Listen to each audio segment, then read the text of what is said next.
All right, good evening, everyone. I'd like to call this village board meeting to order on Monday, March 20, 2023, and ask you if you would all please rise and join us in the Pledge of Allegiance. I pledge allegiance to the flag of the United States of America and to the republic for which it stands, one nation, under God, indivisible, with liberty and justice for all. Would the clerk please call the roll? Trustee Scaletta? Here. Trustee LaBedz? Here. Trustee Bertucci? Here. Trustee Grasse? Here. Trustee Tinaglia? Here. Trustee Canty? Here. Trustee Baldino? Here. Trustee Schwingbeck? Here. President Hayes? Here. First item on the agenda is the approval of minutes, and we have two sets of minutes to approve tonight. The first is from our joint Village Board Park District meeting of February 24, 2023. Are there any changes or passes? Pass.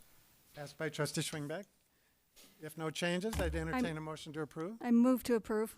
Second. Motion by Trustee Grasse, seconded by Trustee LaBedz. All those in favor say aye. Aye. Any opposed?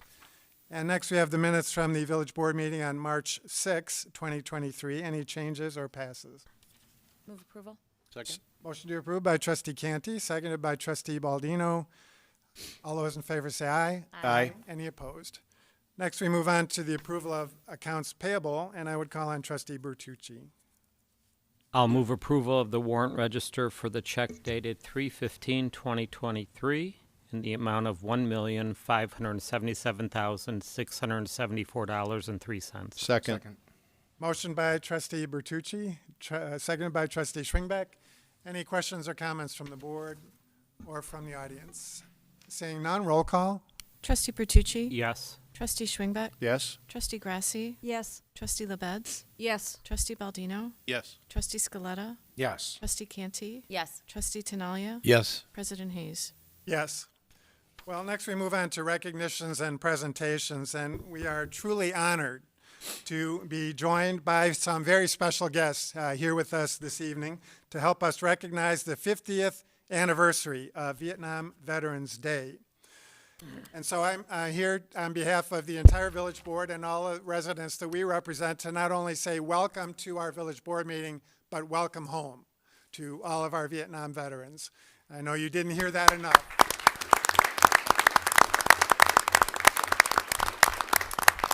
Not hear that enough when you returned home from overseas. And so we can't thank you enough for being here this evening and for your service to our great country and to your communities.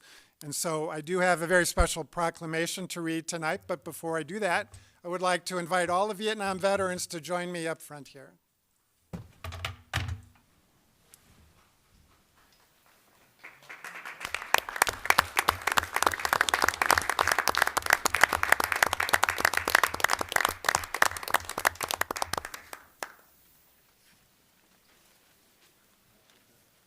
You guys will just come around.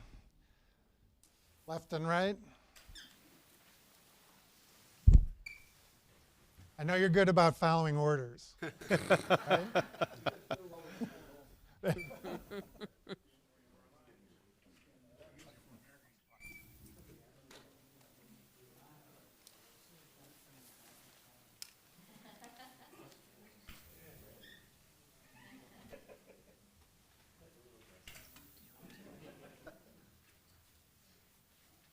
Before I read this proclamation, let me just say, again, welcome to our Village Board meeting to these very distinguished gentlemen, and we can't thank them enough for their service to our country and our communities. I'm a post-Vietnam era veteran myself, but I can't thank them enough on my behalf and those like me who served after they did for being inspired by them. I entered the military academy in 1974 and entered active duty in 1978, so did not have the opportunity to serve in the war, but did have the opportunity to be trained by many, many Vietnam veterans. And again, I can't thank all of those men and women enough for what they did to inspire me to serve and many, many like me to serve. And thank you for the instruction, the very professional instruction that I received and others received as a result of your experiences over there in Vietnam. And so again, on behalf of a grateful nation and a grateful community of the village of Arlington Heights, I would like to read this proclamation again in recognition of the 50th anniversary of Vietnam Veterans Day, which is March 29, 2023. Whereas in 1982, the Vietnam Veterans Memorial was dedicated in Washington, D.C. to commemorate those members of the U.S. Armed Forces who died or were declared missing in action in Vietnam. And whereas members of the U.S. Armed Forces who served bravely and faithfully for the U.S. during the Vietnam War were caught up upon their return in the crossfire of public debate about the involvement of the U.S. in the Vietnam War. And whereas March 29 marks the 50th anniversary of the day that combat and combat support units withdrew completely from South Vietnam. And whereas veterans of the Vietnam War faithfully served and contributed to the military, and in the 50 years since, have faithfully served and contributed to their communities since returning home. Whereas Vietnam War veterans have worked for the last 50 years to promote awareness of the importance of communities empowering veterans and the necessity of helping veterans readjust to civilian life after military service. And whereas Vietnam War veterans have worked to assist veterans returning from other conflicts, including wars in Afghanistan and Iraq, and to support the reintegration of younger veterans into civilian life. And whereas the establishment of a day to welcome home Vietnam veterans is an appropriate way to honor those members of the U.S. Armed Forces who served in Vietnam during the Vietnam War. Now, therefore, I, Thomas W. Hayes, along with the Arlington Heights Village Board of Trustees, do hereby recognize this 50th anniversary of Vietnam Veterans Day and recognize the veterans for their faithful service and sacrifice during that conflict. So I would like to present this to Dale Berg on behalf of this august group here. Dale, please accept this on behalf of the Village of Arlington Heights and a grateful community. Congratulations.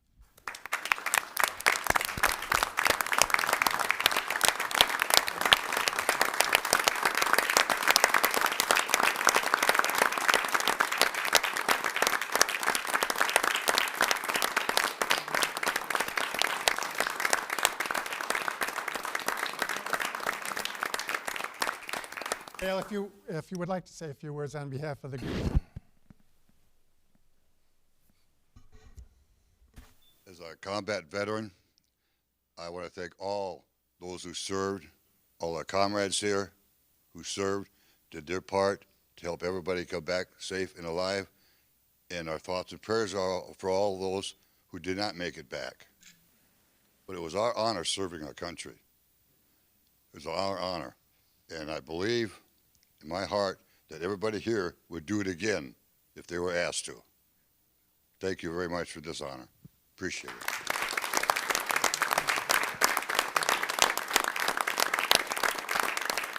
Thank you all. Thanks, Dale. Thank you. Thank you. Thank you. Welcome home. Thanks a lot. Those are some tough guys.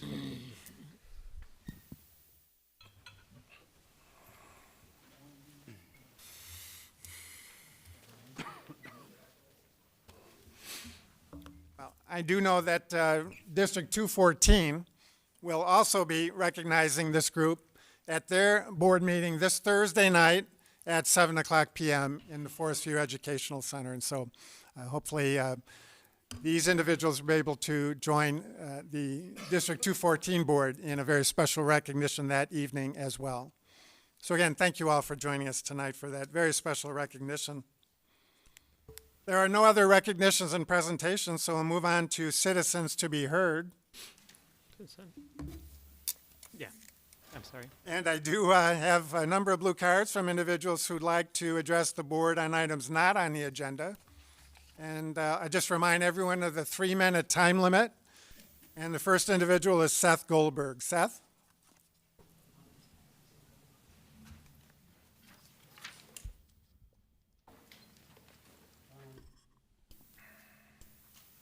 Good evening, Mayor, board and village staff. Thank you for having my co-chair Ryan Bowers and myself to be here tonight to speak with you and the community about an upcoming MWA Midwest Wrestling show benefiting Chicago Adaptive Sports, CAS. It's taking place at Camelot right here in Arlington Heights on Saturday night, April 15th, starting at 5:30 for VIPs, 6 p.m. for general admission, and show is at 6:30. The goal of our fundraiser is to give CAS athletes their own accessible facility of their own. After doing 2 shows in March and October of 2022, we have been able to raise so far over $3,000. Our goal from the fundraiser is to double that and help make our dream a reality.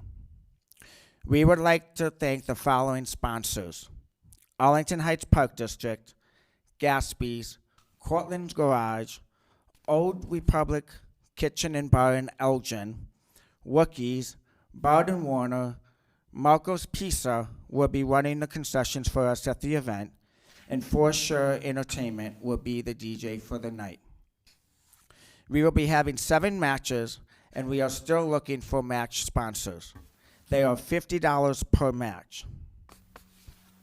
100% of proceeds from the benefit will go to CAS. We would like to thank all the wrestlers from MWA for their love and support. Also the community as well. Without them, this would not be possible. And before I finish off, a lot of these wrestlers come from the Midwest. We have somebody coming from South Carolina. We have somebody coming from Houston, Texas, coming for one night and flying back the next day. For more information on how to get tickets, please go to www.ticketstripe.com/Arlington 2023. Or you can either email me at seth1982@aol.com or mwamidwest@yahoo.com for more information or to be a match sponsor. This is a family-friendly show. We are almost sold out of the first row. If you have any questions, I am happy to answer them. Thank you for having us here tonight. All right, well, thank you, Seth. And just from my personal experience, it's a very entertaining evening. And so I would just caution those in the front row to be careful of wrestlers flying out of the ring and those metal folding chairs. You never know when one's coming in your direction. So if you do attend, and it is very entertaining, just make sure you keep an eye out. It'll be very entertaining, and we very much appreciate your doing this for a good cause. So thanks, Seth and Ryan, for being here tonight, and we wish you the best of luck for your upcoming event. Thank you very much. All right, next under Citizens to be Heard is Art Ellingson. Art? My name is Art Ellingson, founder of the Arlington Heights Tea Party. I'm the guy that invited Charlie Kirk, 16 years old, to speak at the second Tea Party meeting right here in this room, and most of you have heard of Charlie Kirk since then. But I want to talk to you primarily about COVID. I put a sheet on the back table, everything you want to know about COVID-19, but we're afraid to ask. According to the government's own website, 33,220 people have died from the vaccines, including a friend of mine from the VFW who got the shot on Wednesday and died the next day on Thursday from a heart attack. I know more people who have died from the heart attacks as a result of the vaccines, within a couple of days of the vaccines, than I know people who have died from COVID itself. The last 4 funerals of veterans who died from COVID-19 were fully vaccinated, yet the vaccines don't seem to work. I learned through the National Tea Party that there were a group of doctors who discovered what the cures were and what the preventions were. The same drug I took, the same drug we all took in Vietnam to prevent malaria, prevents COVID-19. That drug is called hydroxychloroquine today. a bottle of that at the Walmart pharmacy in Rolling Meadows over here, without a discount, cost about $38 for a one-year supply. 100 tablets. You take one pill Monday morning, one pill Thursday afternoon. You'll never get sick.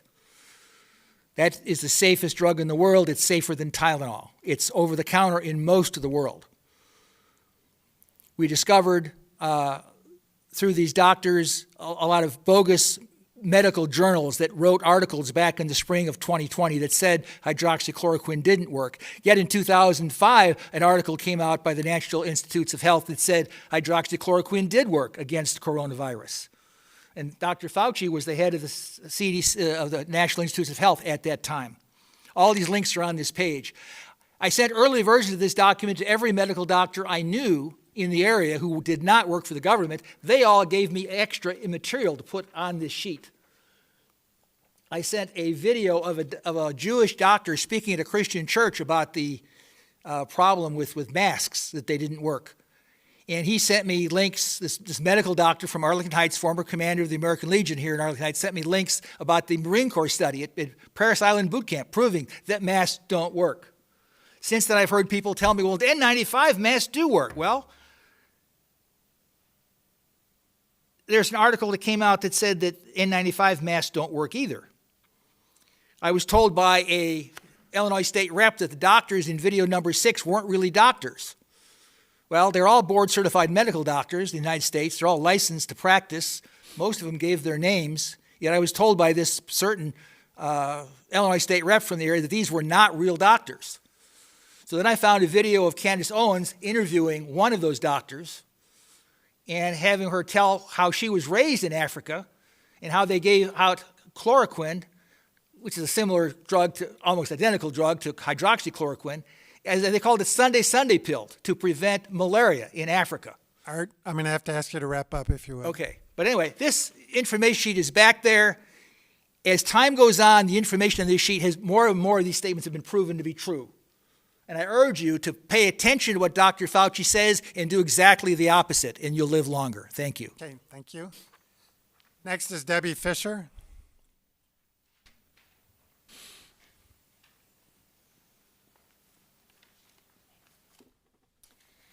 In February of 2021, Arlington Park went up for sale. And shortly thereafter, you, Mayor Hayes, sent a letter to Mr. McCaskey suggesting that the Chicago Bears consider Arlington Park for their new home. This was your idea, Mayor Hayes, not ours. This is yet again another case of profit over people, only this time it's close to home. I also have to wonder if you so easily brush me aside that there is way more going on here than you're willing to tell the general public, and we have every right to know. In California, the SoFi Stadium, as well as its surrounding complex, is as large as the Vatican City. And the SoFi Stadium was paid for in full by a billionaire with his own money. And here in Illinois, Governor Pritzker is not willing to give over any state money to pay for this. The Rolling Meadows Courthouse is across the street from the designated location, which means my friend Joe Gallo should have just as much involvement in this decision-making process as you do. Why wasn't this proposal on the ballot last fall? This decision should be put to a vote by the Arlington Heights residents since it would directly impact our lives in so many ways. And we shouldn't have to pay a single dime for this stadium or any of the surrounding development in the proposed plan. Bottom line, my family cannot afford another financial burden, whereas the Chicago Bears can afford the world, and they're paying you off with it.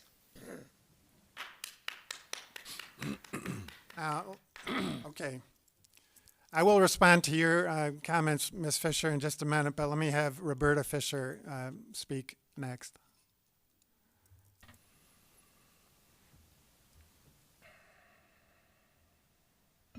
There, Mayor Hayes and the board.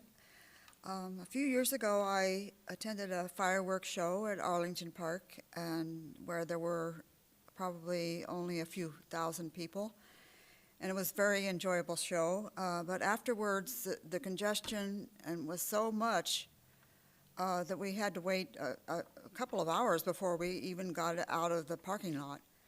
And so, and multiplied this by several times, but I've seen the blueprints for the new stadium and the surrounding area, and it seems to emphasize the shops and other amenities above. I mean, the stadium is there, but it doesn't show in the pictures very much about anything but the fun times that people can have there in the shops.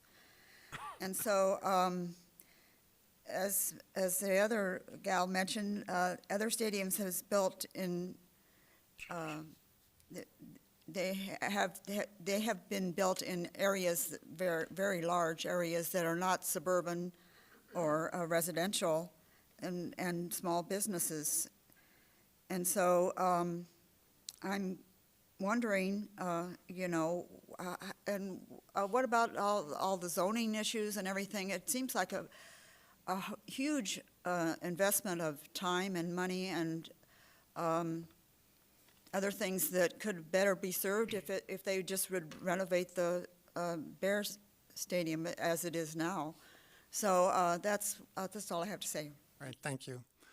Well, let me just say as calmly as I can assure Ms. Fisher and all those watching tonight that nobody is being paid off as a result of this proposal. I can assure you that that is 100% the case. And that will remain the case no matter how long this proposal remains on the table. That just does not happen here in Arlington Heights, and it will not happen for this or any other proposal. And for you to accuse me or anyone on this board of that is offensive. And you had your chance, Ms. Fisher. You had your chance. And let me just say in response to your other comments, this was not my idea. If I had my druthers, the racetrack would still be there for another 100 years. That was my preference. We don't own the property. The property was owned by Churchill Downs. They put it up for bid. We were not part of the process other than me sending a letter to the Chicago Bears saying, if you want to talk about it, if you want to explore this opportunity, we're very happy to do that. But we've said for the past year and a half, almost 2 years now, that we're only going to do it if it's a win-win. If we, the citizens of this community, receive a net financial benefit as a result of this redevelopment. And that's going to be the case going forward. We have not committed one dime of your money so far, and we will not do so without input from you and all the other residents of this community. And I can assure you of that. You will have an opportunity to weigh in before any of your money is spent on this proposal. Trustee Tinaglia. Thanks, Mayor Hayes. I think it's not uncommon, unfortunately, that there are residents out there, or people maybe not even residents, that feel that this is the case, that somehow there are people in position here to benefit financially from this. And that to me is just, it's comical to think about that. How is it possible that one of us or anyone in this village board or this village hall is getting anything out of this deal? We have one job, and that is protect every one of the 75,000 residents in this community. Whether it's shoveling or plowing snow or delivering water to your homes, or as in this case, trying to figure out how to redevelop a defunct piece of property that, as Mayor Hayes eloquently pointed out, we have nothing to do with. We are not in control of that property. Don't shake your head because you're wrong. We did not own the property. We didn't buy the property. We are nowhere near in a position to make money off of this property, except If something gets built there and the tax bills go up, every resident in this community will receive a benefit from that. That's the only upside to this. There's nothing going in anyone's pockets. So please, if you're at home and you believe that something like that is going on, call any one of us and we'd be happy to show you our checkbooks. It's not happening. Thank you. All right, if nothing further then from the board, Trustee Scaletta. We as a board have met 2, possibly 3 times in open at Forest View, and then we met here also as a village board. While we have seen the plan that they've put out there, I, along with Trustee Tinaglia, both said we didn't like the plan. So to suggest that like this is moving along, right now they're trying to figure out how they're going to finance it. They're going to try and figure out how they're going to build it. This is going to take a long, long time. And so insinuating that something is happening behind closed doors is wrong. And insinuating that this process is further along than you know is wrong. Because I can tell you that everything that I know, you've seen. You guys all know it. You've seen everything. And we just don't need people out there creating hysteria when it's not necessary. I want to hear everything that you have to say when there's a proposal in front of us and we're talking about it. But to just start throwing out all kinds of stuff, and I can tell you that I haven't been part of the meetings, but I can tell you that I know that the Village of Rolling Meadows has been involved at some point in this conversation. It's in our town. If it was in their town, they wouldn't be saying, you help us make the decision. They'll be at the table to make sure that their voice is heard. They're a stakeholder. So are a lot of other suburbs around us. So are other park districts. So are other schools. There's a lot going on, and we cannot let people create hysteria. So as much as I appreciate a small amount of your comments, the rest of them are all accusatory that somehow we are not of honor, and we are. All right, if nothing further from the board, anything else under citizens to be heard? Melissa. Melissa Kerr speaking. The police and the firefighters are spending a lot of time researching how to enforce or how to act with a stadium. They've even gone to other football games and worked with other police for, policing type activities at sports stadiums. So that's, taxpayer money going to that. Also, the organization is paying a consulting fee to the Village of Arlington Heights for the Village of Arlington Heights to do research activities for the land development over there. So resources of the village are in use that we, the taxpayers, are paying for. Melissa, you just said that the Bears are providing the funds for the consultants that we've retained. That's not taxpayer dollars. Okay, but the police and firefighters are paid by property tax. Mr. Reckles, if you would address If I could clarify, yeah, what we've been doing is we've sent a small number of our police officers to work at some NFL games and to work with those host communities in those other stadiums to see what does it take to host an NFL game, what kind of burden does it place on the community, what kind of traffic does it take, and that's been coming out of our training budget, particularly funded by asset forfeiture money. So it's not taxpayer dollars. These are monies that are from drug seizures and so forth that we're using to help educate the department so that if this project goes forward, we can go into it with as much knowledge as possible. And just to clarify your comments, the village isn't getting any money as a consultant. What we're doing is we've told the Bears that if the village incurs any extra costs as part of this, we would hire our own consultants, people that work for us, that we pay. Any out-of-pocket costs that we have, we expect the Bears to reimburse us for, and they've agreed to. And that's not uncommon with any large development, that if we incur extra costs, the applicant has to reimburse the village for those expenses, and that's what's happening here.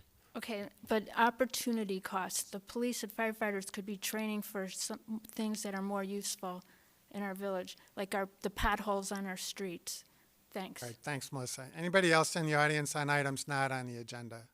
All right, seeing none, we'll close the citizens to be heard portion of the agenda and move on to old business.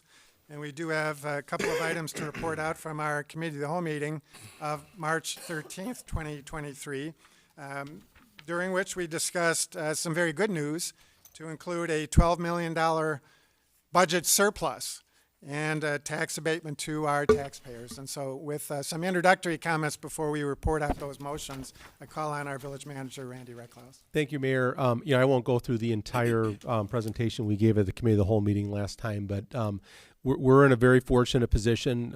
As everyone knows, the village has run a surplus the last couple of years, and we've been able to it's a big reason we've been able to maintain for 4 years in a row now our tax levy flat, where we've had 0% increases for 4 years.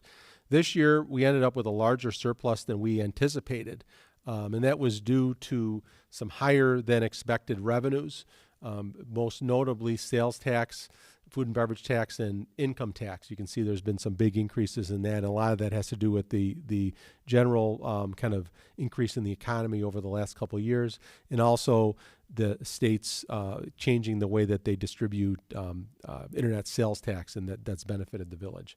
So what we're proposing, and what, as we discussed at the committee of the whole meeting, is a package of how we would spend down that surplus.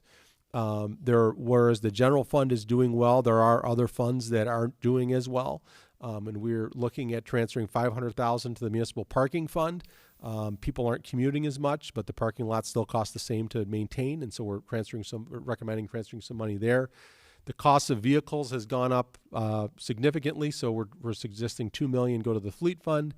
The police and fire pension funds, those funds took some market losses in the stock market over the last couple of years, as anyone who invested money did. And so we're recommending $2 million into each of those funds. That money will have a direct positive benefit on property taxes in the future, because it reduces the amount that we're required to increase in future years, and it keeps the pressure down on our levy. That $4 million will be worth way more than $4 million over the next 30 years when we look at this from an actuarial standpoint. And so that is a big reason we're able to keep our taxes as flat as we have. We had an unfunded mandate to engage in lead service line replacement. We're recommending $3 million into that fund. We're looking at increasing the pace of our water water main replacement by $1.2 million. Another $100,000 in transfer the capital projects fund. And then most notably, what we wanted to highlight is we are actually recommending a property tax abatement this year. This is something we have not done before. And what this is an actual temporary reduction of everyone's property tax bill this year in 2023. So the 2023 taxes that you pay, the 2022 taxes that you pay in 2023 will be reduced. And that $1.6 million will be spread across all of our taxpayers' bill. What that equates to is a $50 reduction on a $375,000 home's property tax bill. The other thing that we're talking about, not related to the surplus, but we wanted to note, is we are going to be recommending the elimination of vehicle stickers and dog tags starting in 2024. So folks that normally come in the end of the year to buy their vehicle stickers, we're recommending that they not have to do so. That final recommendation will happen the middle of this year, barring any dramatic changes in our economy or revenue stream.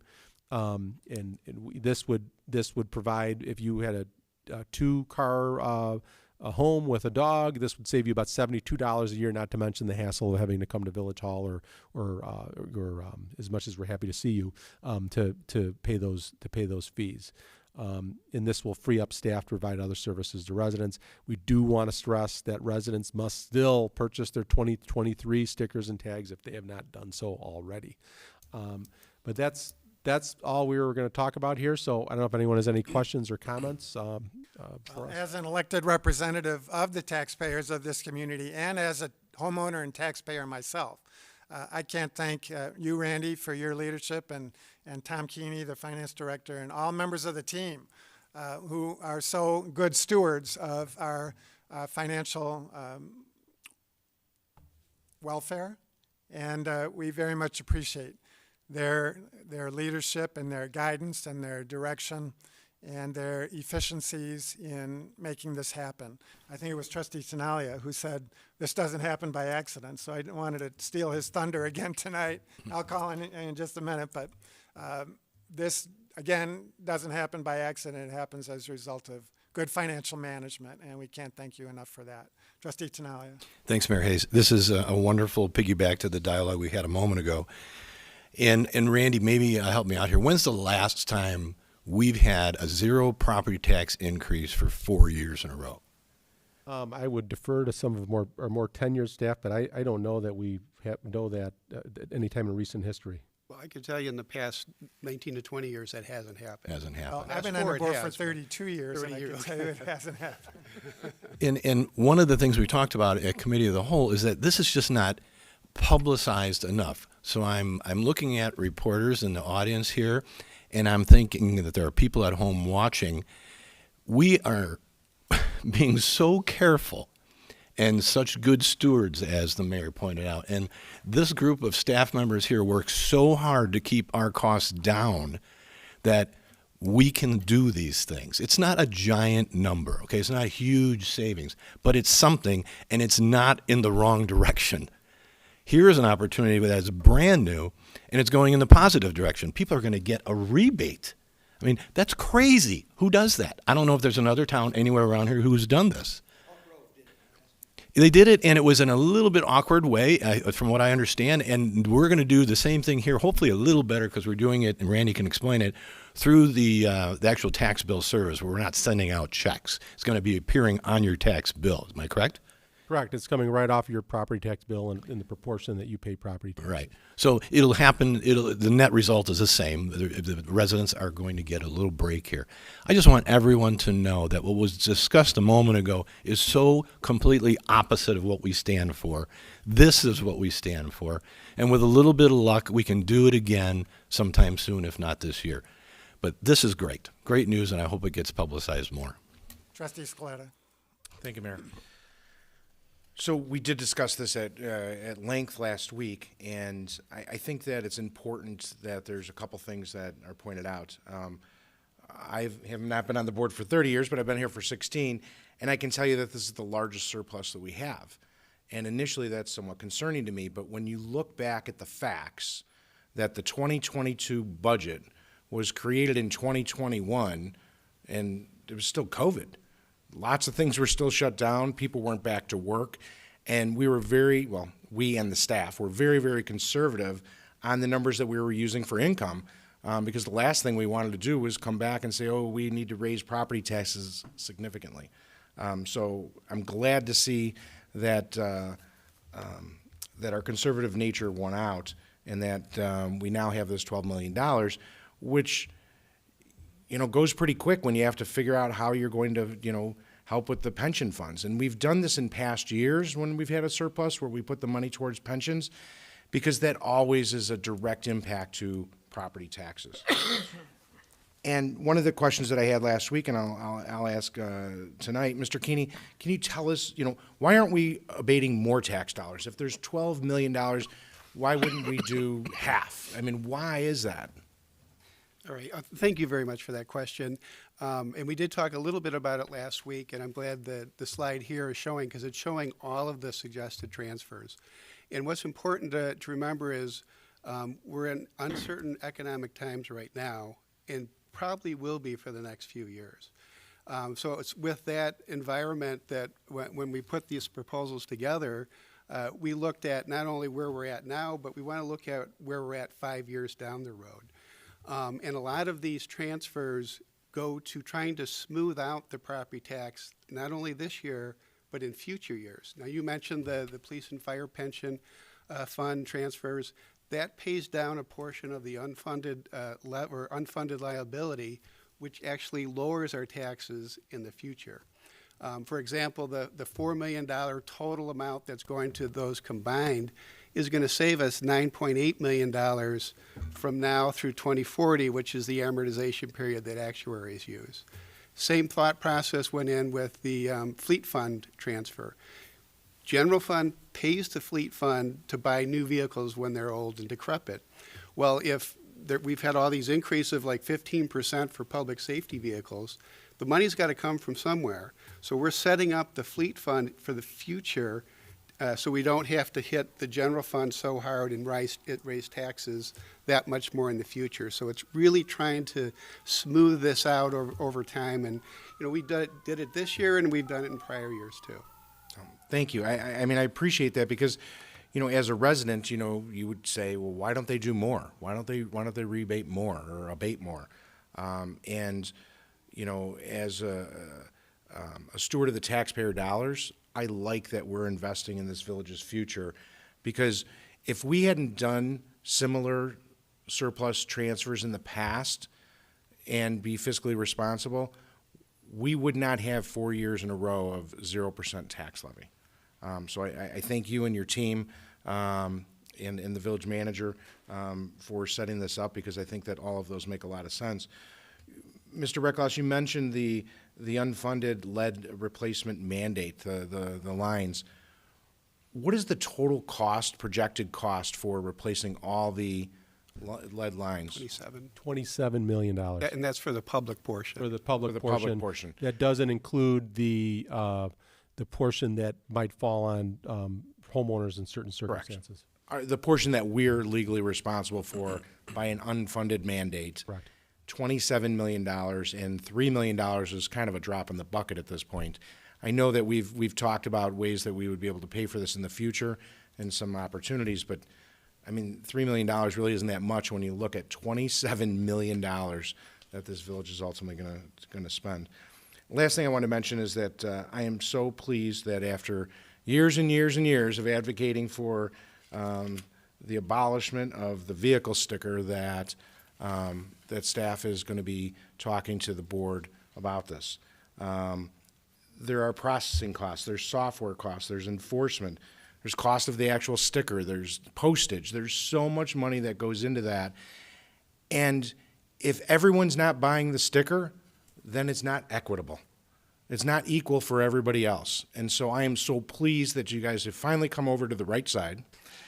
And I urge this board, because I will be gone when this is discussed, I urge you to please, please, please abolish the vehicle sticker and the dog tag license. I think that it is going to be great for everybody, and it's just one less thing that we need to have staff worrying about. I mean, can you imagine the staff that has to call someone and go, you haven't bought your vehicle sticker yet? And people don't. And I don't think it's fair that I have to pay for, you know, someone else's, you know, portion of someone else's vehicle sticker, because at some point we're all taxpayers and we have to make up the difference. Thank you.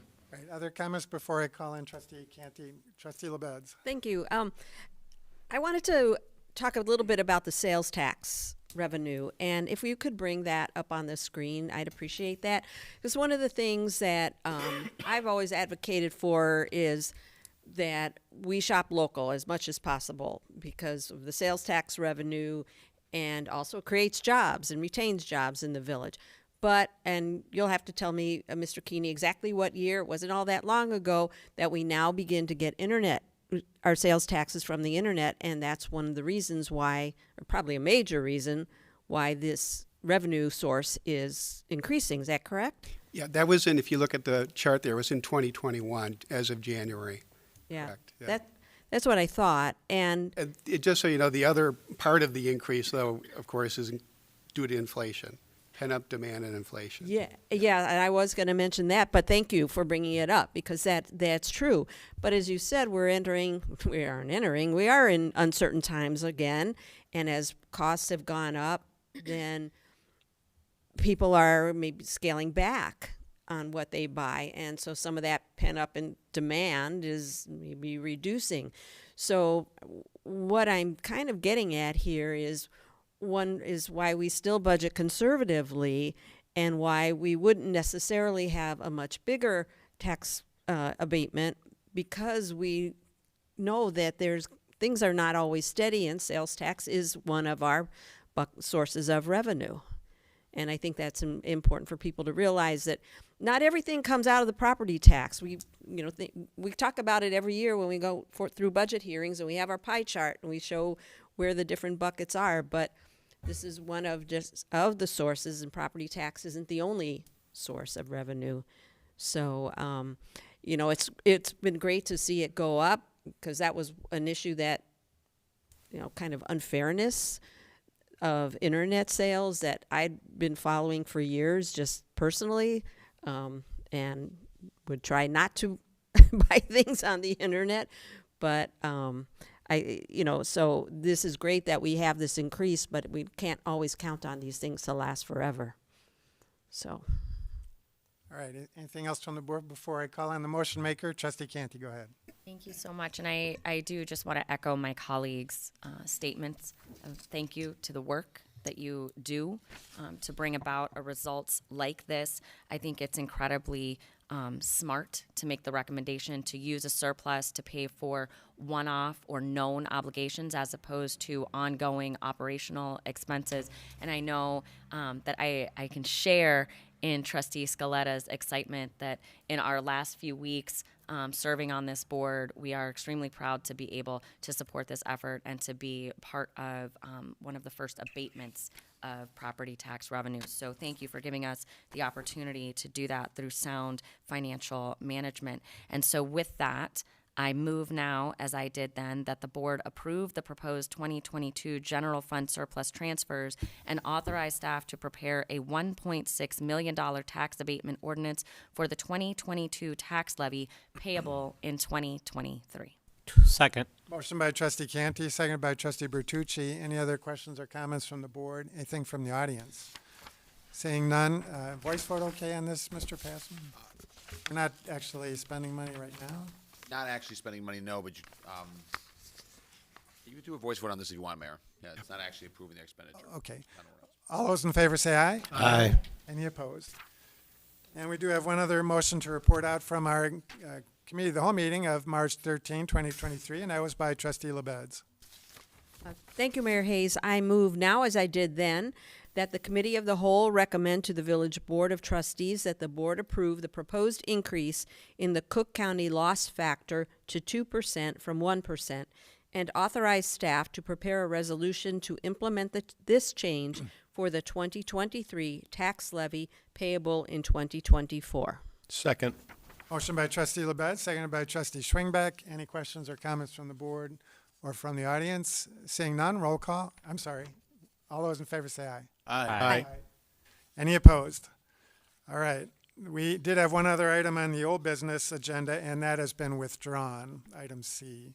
So we'll move on to the consent agenda. Are there any members of the board who wish to vote no or pass? I'm sorry. Any members of the board wish to remove an item on the consent agenda? Seeing none. Any members of the audience wish to remove an item on the consent agenda? Now, any members of the board wish to vote no or pass on any item on the consent agenda? Seeing none, is there a motion to approve? I move approval of the consent agenda. Second. Motion to approve by Trustee Scaletta, seconded by Trustee Grasse. Roll call. Trustee Scaletta, Yes. Trustee Grasse, Yes. Trustee Baldino, Yes. Trustee Canty, Yes. Trustee Bertucci, Yes. Trustee LaBedz, Yes. Trustee Schwingbeck, Yes. Trustee Tinaglia, Yes. President Hayes. Yes. We move on then to new business, and we do have two items to consider tonight. The first is a request for variations to our codes by BMO Harris for sign variations for their business located at 630 West Northwest Highway. Is the petitioner present? Come forward if you would.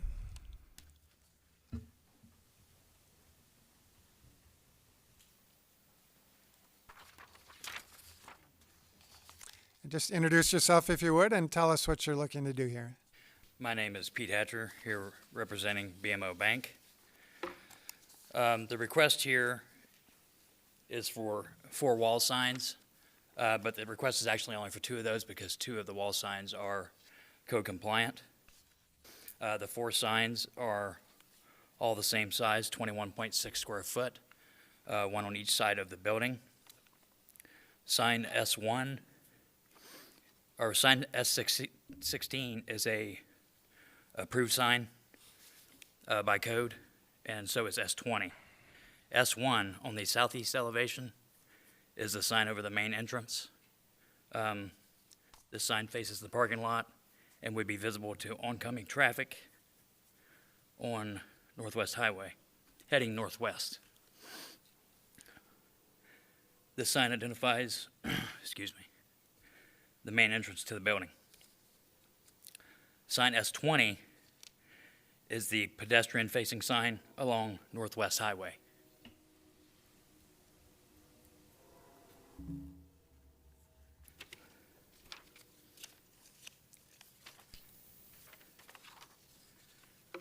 And I wanted to hear your thoughts on it and answer any questions you might have about the proposal. All right, that's all your presentation? Yes. Okay, I would then go over to our staff and ask Mr. Perkins for his presentation. Thank you. Good evening, everybody. The request is for a variation to allow 4 wall signs where only two are permitted. The property has frontage on both Euclid and Northwest Highway. That's why 2 wall signs are allowed. And then the relevant increases in the square footage. The property is located immediately east of the restaurant on the corner, Big Angie's. The proposal is for wall signs as well as they have a code-allowed grand sign. They'll have some code-permitted directional signs as well. These are all the signs that are shown to be, most of them are allowed by code with the exception of the 2 variations. This quickly summarizes the specific request for the variation. So, top left is the southwest elevation. So this faces Northwest Highway, so that's the front of the building. The sign on the front there is allowed by code. The top right is the southeast elevation. This is over their entrance, so traffic going northwest bound on Northwest Highway would have visibility to that sign. Staff and the Design Commission recommended approval of that variation. It's over the door, it's tastefully done, and provides some additional visibility. The bottom left is kind of the back of the building. It faces north on Euclid. And again, that is a code-allowed sign on the kind of blue background wall, which is also, designed to attract attention to the building. And then on the bottom right is a kind of large wing wall, goes up about 26 feet on the very west side of the drive-through. And the petitioner's proposing a sign at the top of that. And Staff and Design Commission recommended denial of that particular variation. We just felt that was, not appropriate. It was going to be partially blocked by the Big Ange restaurant immediately to the west. And if you go back to the aerial here, you'll see. So it is at an angle, that building. So it would be approximately here. And you have the building immediately to the west of the adjoining property. They also have code-compliant ground signs that I mentioned. The first one, the taller one, just over 9 feet on Euclid, and then directional signs at both Euclid and Northwest Highway, directing vehicles into the property or pedestrians into the property. They will have signs on the canopy of the drive through as well, primarily saying whether it's open or closed and with the ATM. So there's a lot of signage on this property. So as I mentioned, staff appreciates BMO Bank and their new building, but we did not feel that they had presented the hardship for all of their requests. So again, Design Commission and staff recommended denial of that one sign and then approval of the variation to allow 3 wall signs where only 2 are permitted. I'll be happy to answer any questions. Thanks, Mr. Perkins. Questions or comments from the board? Trustee Bertucci. Thank you. So, Charles, just help me understand. So you're denying or recommending denial of the northwest sign, which I understand would be up close by Big Angie's. And you had mentioned that it's, one reason, correct me if I'm wrong, that it wouldn't be seen very well anyways. Well, we felt they had enough signage on the property for, with everything else that were proposed, traffic, heading direct east on Euclid, You know, they might catch a bit of that sign, but they had the opportunity to see the other signs. Anyone heading on Northwest Highway has the ability to see the signs. So we just felt it was kind of over signage for this small site. It's a very small site, and that, you know, they hadn't met the hardship to request, you know, for that particular sign. Okay, so it's an over signage issue. It's not an issue of where and maybe I misheard you where you said that it wouldn't be able to be seen anyways. I You think feel at it's an over some signage? angles it would not be visible because it, you know, faces the building. You know, Big Ange's is probably 1.5 stories with a pitched roof. I'm Sure. not sure the height to the peak of that roof. Okay, so what is the harm of that additional sign? I guess you know, kind of a level playing field for, you know, all the businesses in the community, and that's really what the sign code is about, setting some standards. So, you know, every bank, you know, has a set of standards to follow, and I know, you know, we have granted variations, and there was one last week for a grand sign for a bank, and we review them on a case-by-case basis to see whether they've met the hardship and the justification. And I think, you know, both staff, you know, really took a close look at this, and the design commission as well, and that's why, you know, we did the split recommendation, recommended denial of that one sign, and recommended approval of the one that's on the east face over the main entrance. That seemed, you know, that was justifiable. Okay, so if we look at the 2 to 4 ratio, which is another way to say it is a 1 to 2 ratio. So I'm seeing in the one table, Village Bank and Trust up on Rand Road having on Rand Road having a 2 to 4 ratio, similar to their request. And what was different about that variation? I don't know specifically, Trustee Bertucci. It's a bigger site in a bigger shopping center on a busier road. But other than that, without going back to the record, I could not tell you. Okay. I mean, and then there's other various ratios here of 1 to 2. For example, Chase Bank having a 1 to 2 ratio. So, okay, I'm just trying. I mean, pretty much most banks have 2 wall signs based on our research, and this one would, with our recommendation, would have 3. Okay, but I was looking at the ratio between street frontages and number of wall signs approved. So, okay, I'm gonna wait and listen to some of the other trustees to see if they have any comments. So, go ahead. Okay. I'm gonna Anybody defer. else? Trustee Tinaglia. Thanks, Mayor Hayes. Charles, I probably missed it in here somewhere. Are any of these signs backlit? Are they lighted?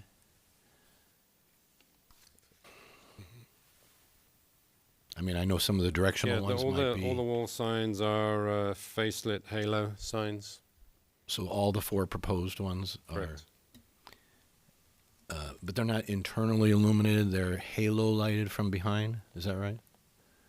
Let me see if I can look on the detail. Does the petitioner know that answer? Internally illuminated. Halo They're lit. internally illuminated, so the front face will glow as opposed to a halo around it. Yes. Okay, what your teammate back there is saying is that it's both. It is both. So internally illuminated. So can you bring up an image of the sign here, Charles, or somebody? So the white letters that are BMO and the red circle, there'll be some sort of a lamp inside of each of those letters and that logo that will make that letter glow internally. That's what I'm understanding. Yes? Correct. Halo backlit. That's not halo backlit, what I just described. Oh, I'm sorry. Let's make sure we get our language straight. Yep, sir, you're going to have to come up, please. The folks at home can't hear you, and you're not recorded if you're not on the mic. And you're going to have to give us your name. My name's Chris with Stratus. We are the sign manufacturer. The faces, yes, will be internally LED illuminated lit from the face, and then there will be a blue glow on the back. So you do get that face. So it's a and halo. dual Yes. dual lamp system. Yep. internal Yes. LED bulbs, and then exterior backlit The LEDs are on the back. that are going to make it, because they'll be pulled away from the wall slightly to give it a halo effect. Yep. And that's a blue color behind that? And these will be white color from internal? Yes. How about the red? The red, just the white part of the red. The red will not have a glow? But the circle will have a glow With white, yes. with the halo? Yes. Okay. All right. Let me ask you a question, and I ask it in a way that I asked when another petitioner was here recently. If this board felt that it was appropriate to give you the 3 signs, and you received that tonight,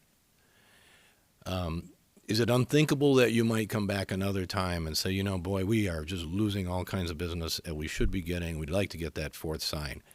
My reasoning for saying that is I agree with staff on this one, that might be a little overkill. And what staff is trying to avoid is having other petitioners come here asking for more than is necessary. And sometimes it's hard to say no when we're already giving it out to someone else, right? In a case like this, we were very clear that it was a unique individual situation. And what I'm prepared to say today is I could be in favor of the 3 as the design commission and say to you, hey, sit on it for a while, feel it out. And if you want to run your electric inside that wall and cap it and leave it up there so that someday you go and ask for a sign, plug it in. You follow what I'm saying? It's an idea you might want to think about, because I'm not prepared to vote for a 4th one right now. It's not because you guys don't deserve it, but my office is 3 buildings away from here, and I know exactly what this site is all about. And I don't think you need that much signage. I just don't. Save the money for now. Don't put it up, and let's just see if you really think you need it. I don't think anybody on this board would be against helping you if you really needed it. Okay, that's my thought. Trustee Scaletta. Thank you, Mayor.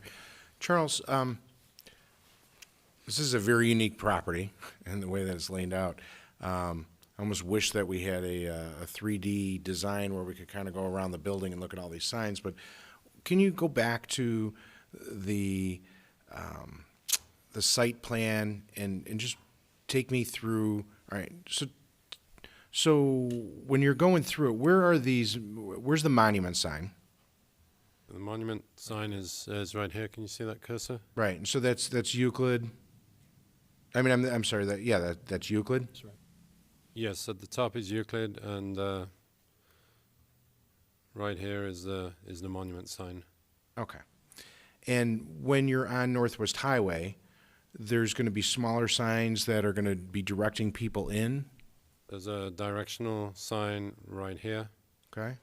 There's a wall sign, the variation that staff and design commission recommend in here. Right. There's a wall sign here. Right. There'll be a do not enter sign at this location. That's not logoed, right? No. Okay. This is the one, I'll just circle the letter. That's the one that we're recommending against. Right. There is a directional sign at this location. There is a wall sign, code allowed wall sign at this location. And then along the front of the canopy will be signs that say ATM or drive-through open, not sure exactly what it's going to say, on each of the 3 lanes in this area here. Okay. A lot of signs. And you know, it's kind of interesting because many years ago I had a similar situation. That's one of the reasons why I decided that I wanted to run for village trustee, was because I needed a sign, and I eventually got it before I ran for trustee, but I thought that it was a difficult process. And now I feel like because we've made approvals in the past, because we are a business-friendly village, and because we want to make sure that anybody that decides that they want to put a business in this town has the opportunity to succeed, and that we're not handcuffing you. And I think that staff advocating, you know, honestly, I can't tell you the last time that staff said, you know, we recommend a variation for somebody. So I am comfortable with the plan or the Design Commission recommendation, and I think that anything else is overkill. And while I can appreciate the desire, I agree with Trustee Tinaglia that, you know, if you can show that, I mean, you have so much signage, people are not going to miss you. And everybody in the neighborhood's been asking what's going there, because when it was being built, everybody was so fearful that there was going to be a Chick-fil-A or a Raising Cane's or something else in the neighborhood. They were all freaking out. I had many calls about that. We have been a great village when it comes to working with BMO on this project. This is a good location for them. I think it's a good location for the village, and I support what the Design Commission has recommended, and no more. Trustee LaBedz. Thank you, Mayor Hayes. My question doesn't have to do with what the recommendation is, although I agree with Trustees Tinaglia and Scaletta and the staff and the Design Commission. But S21 and S22 are listed here as temporary banners. What are they temporary banners for? One says coming soon, and then the other one is for now open. Okay, and so those will be removed Yes. in a timely manner? Coming soon one is up now, and then once they open, it'll be the now open for 2 weeks. 2 weeks? Some down those lines. Okay, and not a forever sort of thing? Okay, thank you. Any other questions? Trustee Baldino. Thank you, Mayor. I too am supportive of the 3-sign recommendation from the Design Commission. The point that I wanted to make was that 2, 3, 4 signs, that really doesn't get me all wound up. And I want to thank you, Charles, for your comment, because what does get me wound up is that we have an ordinance on the books, and we have held many businesses to that ordinance. And so when I approach these things, I look for hardship, which I'm not seeing here, which is why I'm supporting the Design Commission recommendation. But then I'm thinking about, what have we held our other businesses to? And so I want to welcome BMO to this location.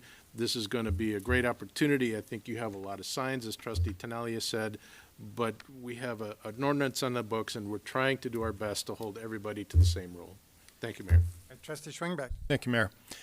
Yeah, I don't want to repeat what Trustee Baldino, Scaletta, and Tinaglia said, but I spent time this afternoon and also last Friday driving around this property from every angle, and I just don't see where that one sign is necessary. I mean, I came at it looking at what was given us in our packet from Euclid and down Northwest Highway, and I came in from all angles, and it's very apparent, you know, exactly what's going on that property. I just don't see that extra sign is going to help. And as Trustee Baldino said, you're creating a precedence there, and I don't think the lack of that last sign is going to hurt you at all. So I kind of concur with the other trustees. Thank you. Trustee Scaletta. I would move to concur with the Plan Commission, or with the Design Commission recommendation. Second. Motion by Trustee Scaletta, seconded by Trustee Tinaglia. Any further questions or comments from the board? Anything from the audience? Seeing none, all those in favor say aye. Aye. Aye. Any opposed? Well, good luck to you. Thank you for coming. Thank you. And we have one other item on the new business agenda. That's a land use variation request to allow a storage facility along a major arterial in the M2 district for Holiday Properties self-storage facility located at 397 and 401 West Gulf Road. And the petitioner is present. Just introduce yourself, if you would, and tell us what you're looking to do here. Hi, yes, good evening. My name is Don Tomei. I am the project manager for the proposed self-storage development at 401 West Gulf Road. Really excited to be here tonight. Our request is for a single land use variation to allow for a storage facility on a major arterial road, which Gulf Road is considered. You can stand up, but just tilt that up a little bit, but you don't need to lean into it that much. You got it. Thank you. Yeah, with me here tonight, I have Mike O'Connor, Drew Mitchell, and Mike Doyle from our development team, and then Oz Pastrana, who's our civil engineer for the project. With that, I'll get started here. we really have been looking in Arlington Heights for a storage opportunity for some time. This would not be our first project here. A little bit about Holiday.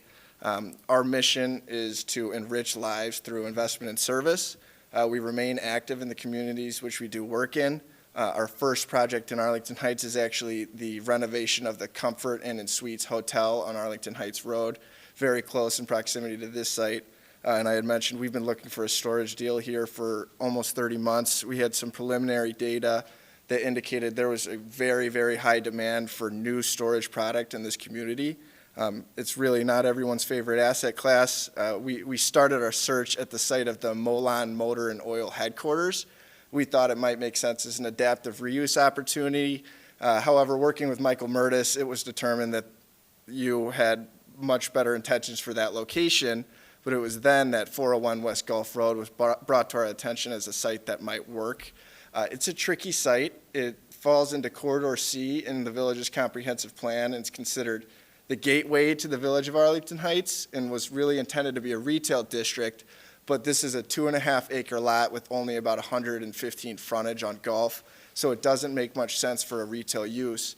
However, that does serve to benefit self-storage, where we're able to hide a relatively large building on a small frontage of road.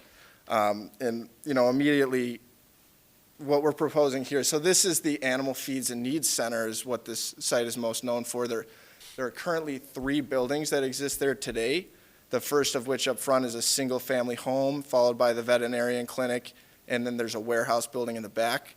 We are proposing to demolish all 3 structures and develop a best-in-class 3-story, 100% climate-controlled self-storage facility, which will be managed by a third-party operator, Store Space.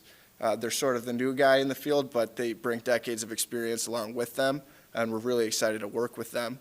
You know, immediately, the biggest challenge for this site has been determining access. Previous owners were granted a license agreement by the neighbor. We were strongly encouraged by rounds of feedback to maintain this permanent easement, and I'm pleased to share that we are very close to the finish line with that. We are unable to sign the easement until we do close on the land. There is a financial burden that will incur for purchasing the easement. However, at the Plan Commission level, we were approved for this project unanimously. And there was an exhibit that was attached to the Plan Commission documents that was considered Exhibit A, which depicted sole access to the property being by means of the permanent easement with the neighbor.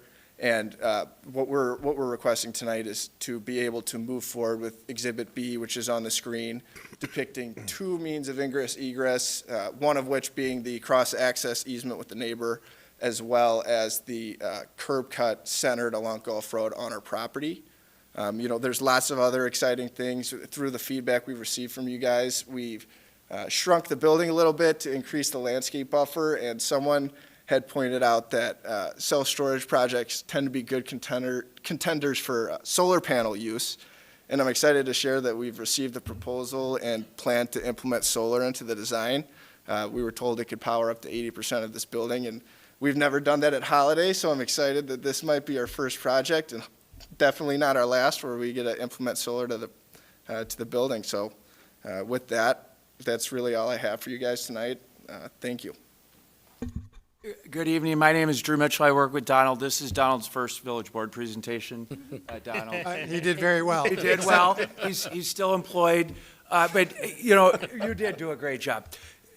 This has been and as exciting as we can get about a project in self-storage, particularly. Your enthusiasm is palpable. I hope we give Donald a chance to work on a different product type in the future. He may spontaneously combust in front of you all. But it is true that this license agreement has been really the tricky part of this project. I think it's good urban planning to eliminate curb cuts. There is an existing license agreement on the neighbor's property which doesn't survive the property being sold. And so the Plan Commission was very, I think, cautious and deliberately cautious and in many ways helpful by not restricting this development to only have ingress egress on the neighboring property. The reason why that was helpful is because we were in the process of trying to negotiate this easement. And had our neighbor understood that this would be the only way to get in and out of the site it could have really created a much different negotiation with that neighbor. So I am very pleased that we've negotiated this easement. I think it's done. It's ready to be signed. Mike O'Connor is with us, and he was very close to that negotiation. It's true that we wouldn't sign it, until we close on the property. However, it is a condition that we'd be willing to adhere to at any point in time. The only wrinkle on this is that they won't allow us to have it be our primary method of ingress egress to the site. It also can't accommodate heavy truck traffic, and we understand why, but those two elements are putting us in a situation where we would really be in a difficult situation if we lost the access that we have that's existing to our site. So we were worried that people would say, well, what's IDOT going to say? Is this going to be approved? Is this something that the Plan Commission contemplated? We believe it is. I would defer to Mr. Parkins on his interpretation of what would need to happen if we get your approval today.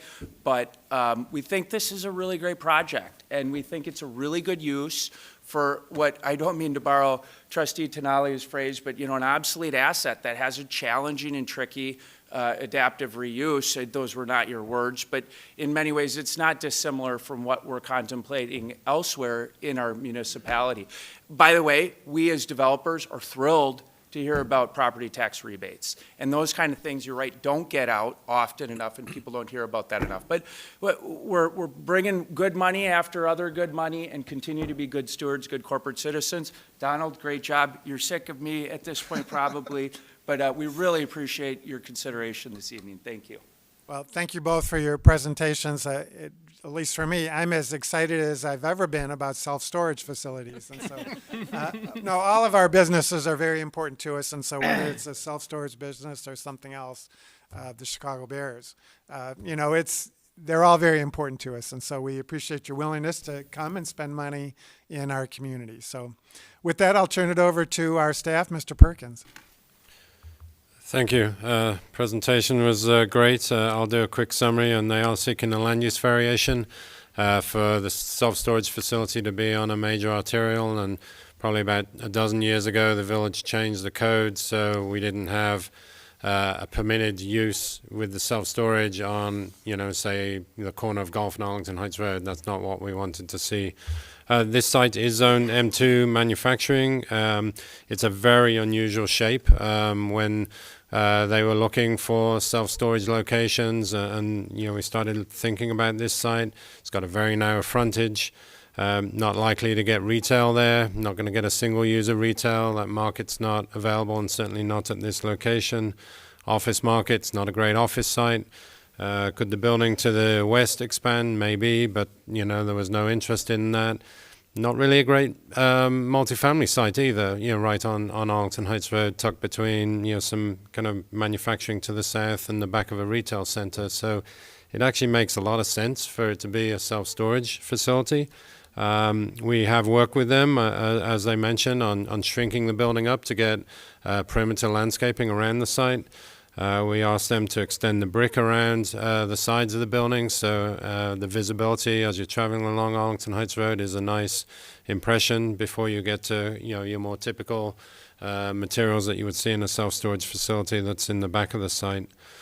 So originally they came forward with this plan and with just the access to the north on Gulf Road, and then no access to the existing driveway. And that raised a lot of questions as to how is that going to be left. You'd have a driveway that just kind of ends. You'd have a sidewalk that ends. And so we asked the petitioner to talk with the neighbor to the west. Sam Herbert from my staff also had several conversations with that neighbor, and they were able to come together and negotiate an agreement that does have some financial impact on the project, but we think it's good in the long run. So right at, before Plan Commission, this plan was presented to kind of show how access could be through that shared driveway. So we kind of moved forward with the recommendation for the easement with this plan. And then we didn't know the details of the easement agreement. And there was a condition that prior to either village board or the issuance of a permit, that easement had to be, negotiated. And so once we saw the details of that, And then the petitioner reached out to us and explained their challenges with just that one access. We felt that this alternate Exhibit B does make sense. It allows for right in, right out on the site itself.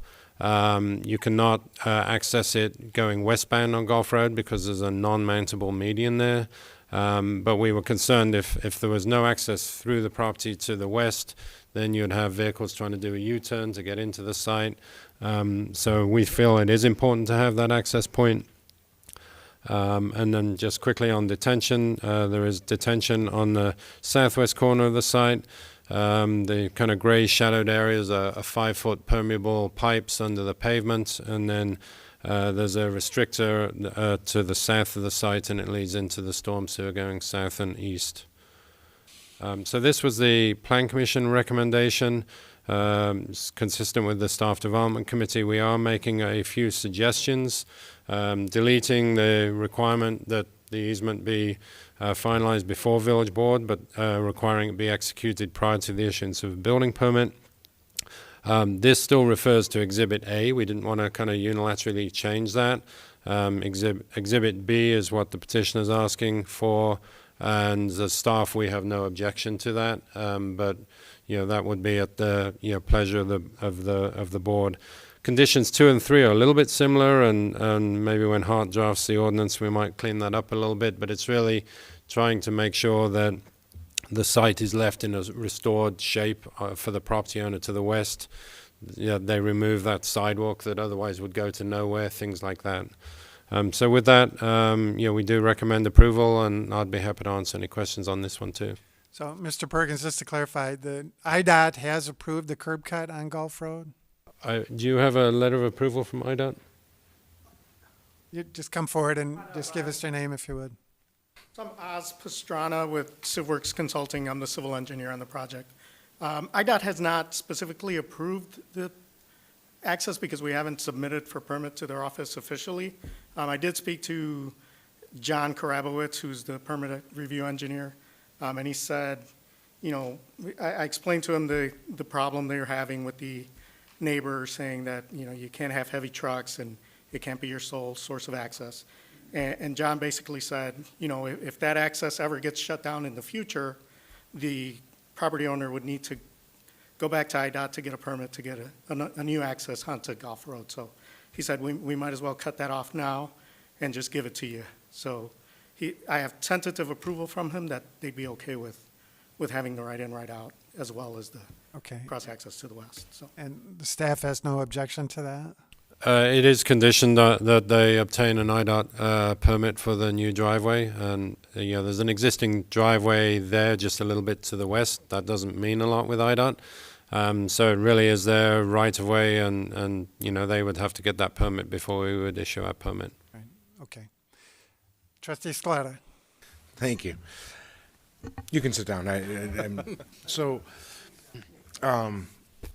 We should have him start calling IDOT for us, because I can't believe he actually got through to somebody and gave him tentative approval on the phone.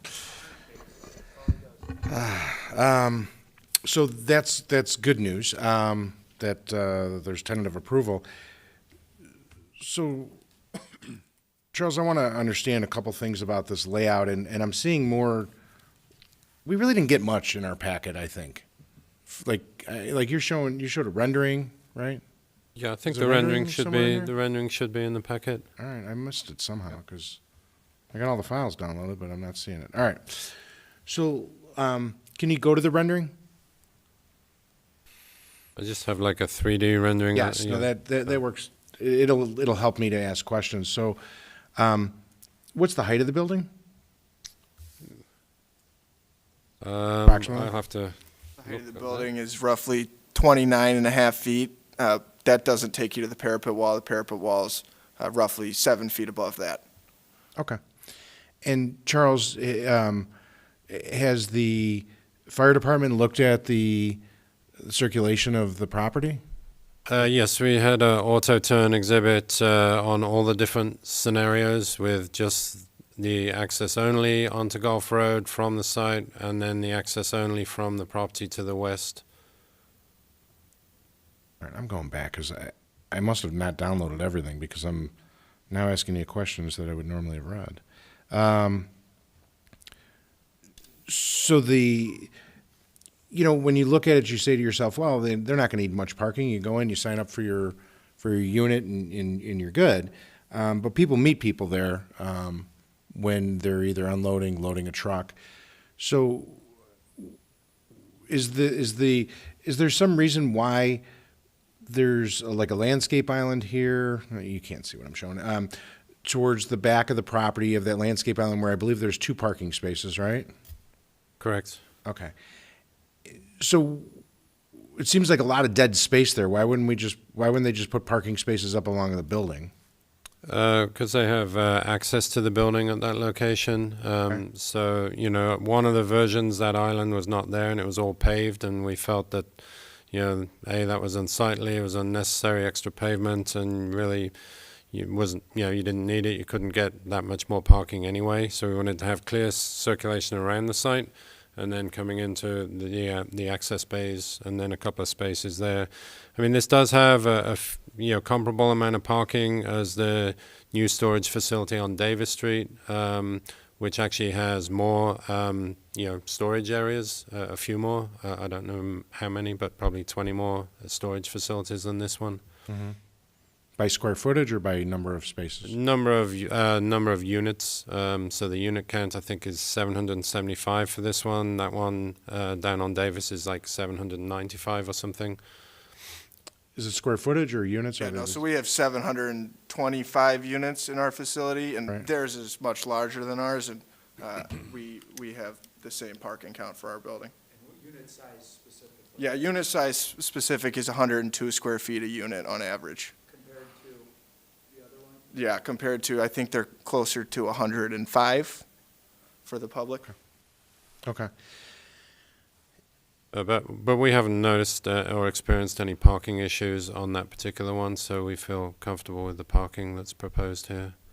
Okay, yeah, I mean, I think that I was just trying to get an understanding, because it says 9 spaces, I counted 8, but maybe they're counting the handicap as 2? Is that possible? It's hard for me to see this at this scale on my screen. Yeah, tell me so, about it. yeah. So, all right, so with the... Let's see, so I understand the height. I would imagine that this is going to be state-of-the-art, auto light, auto camera. You'll have cameras around the entire facility? Yes, sir. All right. And now I really want to understand the easement and also the truck traffic. So I understand why the neighbor wouldn't want heavy vehicles on their property. So let's start with number 1. What are you going to do to prevent heavy vehicles from going on their property? Mike, want to come up and... The heaviest Just vehicle. give us your name again, if you would. I'm sorry. I'm Mike O'Connor. I'm with Holiday Properties as well. So I was involved negotiating with the neighbor, and they were actually pretty reasonable on this. They're kind of supportive of developing this site, and they were very cooperative with us to get this done in a fairly quick time frame. So we're not really concerned about them. We're more concerned about the future. Properties change hands, but to answer your question, they were concerned about mostly construction traffic. If that was the only way in and out of the property, trucks to build this facility would be going through their driveways. That was their major concern. The other people moving and relocating product or items that they belongings to be stored are really they're not using semi trucks, they're using box trucks, pickup trucks, things like that. So the traffic from the customer isn't a concern. So another heavy use could be garbage trucks. These don't generate a lot of garbage, but they do. There is some refuse that comes from emptying things out, emptying storage units out, and so on. So a garbage truck's probably the heaviest thing. Fire trucks is another heavy vehicle. I don't know if that answers your question. I think it's going to be pretty limited. Are we gonna police it and ticket people if they bring a too large a truck. We don't anticipate it being a problem, so I don't. Okay. Well, I don't want you to lose your easement. So my fear, this is a lot of units, okay? My fear is that you don't stand up to your end of the bargain with the grantor, and they pull back the easement agreement. Is there language in there that would allow them to give you notice? Absolutely, yeah, there's a cure period. There's a couple concerns that we had with the easement that, to be honest, if I were them, I'd probably stick to those requirements too. One is self-help. They don't want us to go, if there's a problem with maintenance of the easement, or we feel there's maintenance problem of the easement, we ask for self-help. We can go on and fix the problem onto their land. They didn't want that. I understand why. The other issue was that they wanted to reserve the right to relocate the easement. Property gets reconfigured, redeveloped for some other use. They change the configuration of buildings. They want to be able to relocate the easement. We don't know what that means. It's hard to say. So those are the flaws that we see with it. But we had to accept it, and we're going to accept it. But it's not perfect.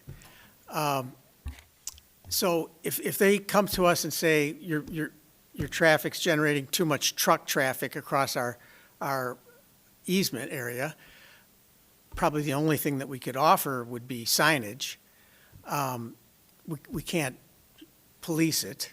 I mean, we can talk to the customer who brought the truck, and but it's not something that we could be standing out there and directing traffic. So I'm not sure what else we could do other than signage and talking to the customer to prohibit it and not do it. Great. I think those are good solutions, and you should do both. Here's my fear. Okay, I live near the subject property. If it's going to be right in, right out, and you have that many units, and I understand everybody doesn't come visit their unit, on a daily or weekly basis, but that's a lot of units. My fear is that anybody who is headed west on Gulf Road and wants to get into that space is going to be making a lot of U-turns. And we already have a lot of people trying to make U-turns. Rather than turning left and through the easement area?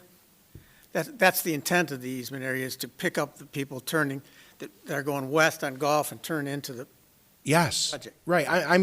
I'm fearful that you lose the easement, and we are stuck with a development that has right in, right out, that could have some significant traffic. I would like to add to that. So we had a traffic study that we provided as part of our Plan Commission application, and it indicated that in peak hours there would really be only 7 vehicles that would come in and out. So it counts to 13 in 1 hour. Could be 14, but they capped it at 13.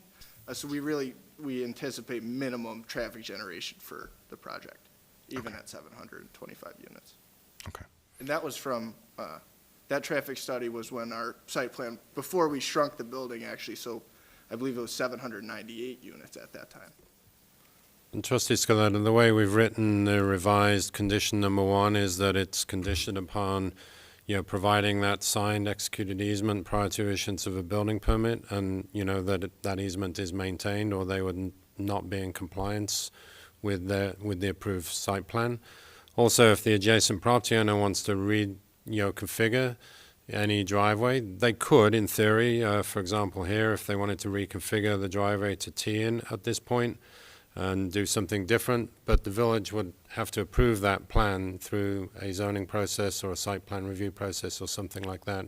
So we do have some controls and checks and balances under that scenario as well. Okay.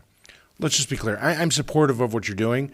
I want to make sure that down the road, we're not looking at a situation where you no longer have an easement and there are people making U-turns on Gulf Road.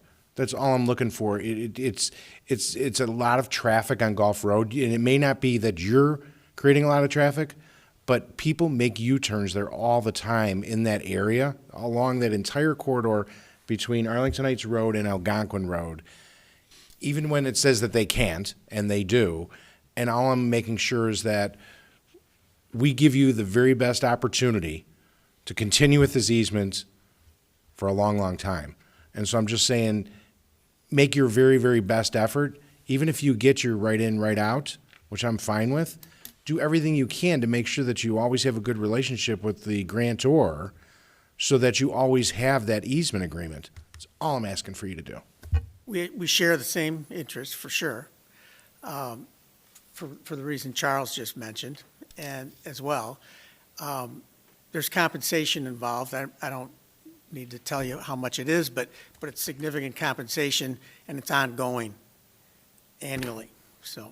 Absolutely. I know that it was taken out, but I mean, I did read that portion, and I managed a couple small shopping centers, so I'm a little bit familiar with it. So I can appreciate the challenges that you have, but I want that easement agreement to exist for a very, very long time. I understand that is costly to you, but it's kind of like property taxes. All those people that are renting spaces will be paying. And if they find that we're in default for some reason, there is a cure period. So I'm not as worried about that. What I'm more worried about with that, the easement arrangement is a future owner deciding that they don't like it any longer, and they become difficult. Because the only remedy that we have is litigation. And that is fraught with time and difficulty. Absolutely. So I have no other questions. I just want to make sure that they kind of voice that concern about the easement part. Trustee Grasse. Oh, thank you. I wanted to ask a couple of questions and comments. Could you please, Mr. Perkins, go to the landscape? First off, I appreciate the way the building looks for this strange area. And I was happy to see that you were keeping the mature trees that you could in the area, but I also thought I read something about adding 80-some additional trees. Did I read that correctly? Am I confusing it? So that was factoring in some of the weed trees. So we had proposed 2 different tree tables. I believe we were at 23 new trees being planted. Okay. Well, I appreciate that piece, and I really like to hear about the solar panel use. And this building is quite large, and so the flooding is remedied by. Can you talk a little bit about that, Mr. Perkins, or? Yes, this is a kind of detention plan. So the area highlighted in blue, that's, what you would typical kind of stormwater detention. So that takes the, runoff on the west side of the building. And then all of this area in gray that pretty much, if I can get the cursor to work, runs around the site. These are 5-foot diameter perforated pipes under the pavement with inlets, so the water flows into there. And then it comes out at a restrictor at this point, released at a specific rate, per our code and per MWRD, and then into the existing storm sewer that runs west-east along the south side in an easement along the property line. So, on a preliminary basis, our engineering division has reviewed the plans. They look good. They do need to submit when they come in for permit with all their final detention calculations, and that also gets submitted to MWRD. Right now, there's probably not a lot of drainage on the property or detention on the property. There's some open space, but there is still a lot of paved area, and I'm sure that is not being detained. It's probably sheet flowing across the property right now. Oh, thank you very much. And my other question was about security for the building. I have to say, many years ago, I was actually foreperson on a jury that dealt with some situations that are happening in a storage unit. I had no idea there are so many people who come in and come out all the time. And so I would really like to hear a little bit about the managed company or what kind of things you will do for safety for those people working, but those in the area also, if you would. Sure. So number one means of security for the project is our on-site management. We will not be 24 hours access in the facility. We've proposed, extended business hours that stretch, 2 or 3 hours after when the managers would go home. This facility will be secure. There will be a camera system wrapping around the building, pin pad entry systems. You won't be able to get in without a combination. And the doors will lock when the facility is shut down. So we think that we have a very, very secure storage site here Oh, thank you very much, Mr. Tomei. Okay, that's it for me. Thank you. Okay, Trustee Tinaglia. Thanks, Mayor Hayes. Just two really quick questions. While you're on this slide here, just so everybody knows it, and Charles touched on it, the stormwater management on this site right now is probably zero. It's just sheet draining to the neighbors and then to Golf Road and anywhere else. This system that they're proposing here is not inexpensive. This is a very, very expensive, I don't want to use the word elaborate, but they're spending a good chunk of change to put things under the asphalt that no one will ever see, but everyone in the neighborhood will benefit from. So I appreciate it. Everyone there should appreciate it as well. So thanks to them and the engineering department for working it out. Charles, if you can go to that landscape plan or any other site plan, that this one is fine here. I got to ask you, what is up with those angles on those two parking stalls in the island? Why are those not just 90 degrees to the asphalt? Why are they at such a funny angle there? So it's I'm asking Charles. This Southern Island? Yeah, why are they not just 90 degrees to the island? I It's going to be really hard to get in and out of like that. I think because it's a one-way system from the south going north. So, it still could be 90. They could be. I think it was just designed that way, thinking it was easier to access at the angle coming in on the one-way. All right.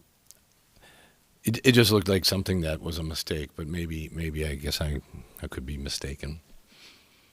It's all I had. I wish you guys the best. I think it's going to be a great facility for you. Thank you, Trustee Tinaglia. Anything else from the board? All right. Anything from the audience on this? Seeing none. Charles, if we were to go with the curb cut on Golf Road, how would we have to modify your recommendation? So this Exhibit A would be Exhibit B. That's the only change? Correct. Can I Mr. try? Passman?